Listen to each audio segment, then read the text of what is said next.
Welcome to my Dragon Age Origins closing thoughts and speed paint video. While I explain my thoughts, I've attached a speed paint I did of Leliana and my Grey Warden, Alyssa. As you can already see, they cute as fuck. If you like my art, follow me on my art Instagram at Berri to show some support. I just would like to prepare everything by stating I've played Dragon Age Inquisition before starting the series. It was through my love and adornment for the characters and story that drove me to Origins. However, I am not going to be comparing the two yet because, as I have stated multiple times in the series, there are a lot of parts of Dragon Age Inquisition that I forgot or misremembered. So my comparison of the two will be very limited. One thing I will say though is I love the origin storyline for each race and character. There are a lot more paths you can take in this game compared to Dragon Age Inquisition. In Dragon Age Inquisition, you just spawn out of nowhere and you're like, ooh, glowy hand, wow, like what? Who the fuck even are you? Literally all I remember from Die. Okay, I'm just gonna call it Die from now on because I'm so sick and tired of saying Dragon Age Inquisition. That's literally so many fucking syllables. Anyway, literally all I remember from Die is wondering why the Inquisitor just happens to be at the wrong place at the wrong time all the time. My first impressions of the game were mostly influenced by Die.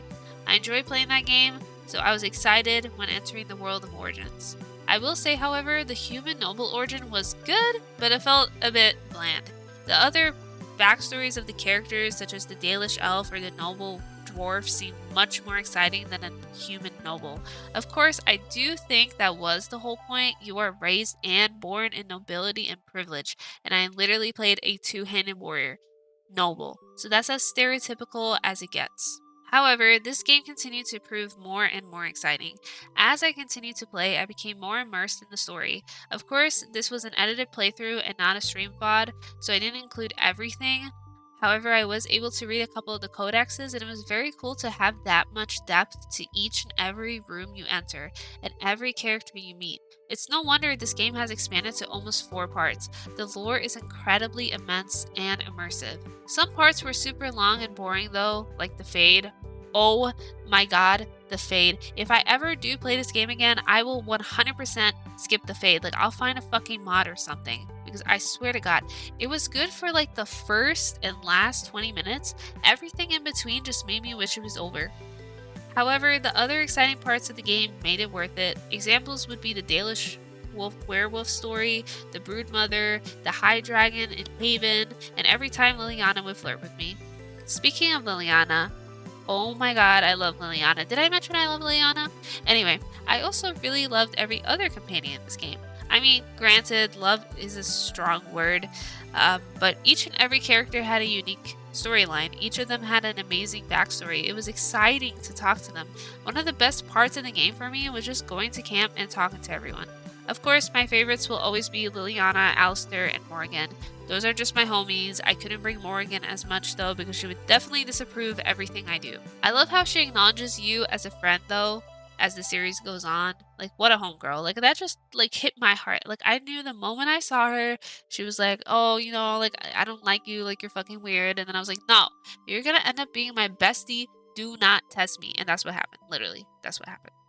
A few things I wish they would do better would be to provide other ways of hardening Alistair, because what the fuck? And also to be able to delve more into ways to change Sten's attitude towards his beliefs. Like him being sexist and wanting to chain mages.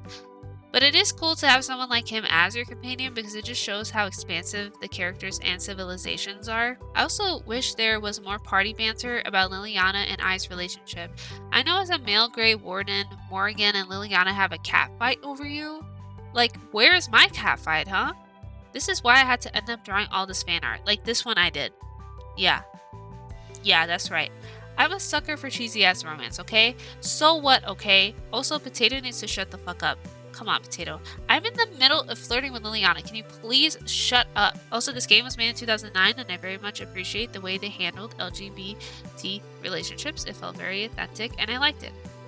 I shouldn't say LGBT because there wasn't any T, but it was mostly just the B part of LGBT, but either way, I appreciated it. Leliana's song and Witch Hunt were so fun to play as well. Witch Hunt was nice because it provided more closure for our friendship, and a lot more closure if you were romancing her. Liliana's song was amazing because she's my favorite character and I love how they provided so much foreshadowing to her character in Origins. Like anything from like as little as the nugs and her being such a sucker for love. Wow. The combat was good. Outdated, but good. I wish they provided ways for you to be able to reset your skills, however. I mean, they might have, and I probably just missed it. I know in Golems they gave you that option, but it was already too late. Like, I already figured my shit out. But, like, where was that throughout the rest of the game? You know? I also wish that the bow and arrow was more powerful. I had Liliana bow and arrow, and that was fine and all, but it just sucked how there isn't any AoE effect with that. I also wish that if you combine Blizzard and Earthquake, it would cause a mass shatter because that's lame as hell. Like, why can't I just massively destroy everyone? I mean, I guess that would make it too easy, but still. Everything else was fine. I'm not really that crazy about combat anyway. It didn't blow my mind or anything, but it was definitely challenging at times, and pausing throughout the fight saved my life countless times. Also, why is the armor so fucking ugly sometimes? I know this isn't supposed to be about looking hot, but I just wish they had a transmog feature. That's just the MMO player in me, but come on. Do you remember that time in Haven when I looked like this? Like, what is this? What the fuck is this? And then, why is Wynn wearing this hat? Can someone explain why Wynn is wearing this hat? Do you know why Wynn is wearing this hat? Because I don't know why Wynn. Like, what is this hat? Like, how does this... Anyway. I am proud of all the choices I made in the playthrough and in the base game. In Awakenings, I do wish I saved both the Vigil and the city, but whatever. It is how it is. Overall, it's easy to see why this game is so proclaimed. It's a good fucking RPG. That's all there is to it. You can be pure evil in this game, or you can feel like the most powerful and hot ass hero there is. The liberty this game gives you and the emotion it strikes in you is pretty sick. Anyway, that's probably enough talking. Thank you so much to everyone who has made it this far. This was my first playthrough of a video game, and I know that I fucked up a lot with the audio and editing, but a few of you still stuck by me until the end, and I appreciate each and every one of you.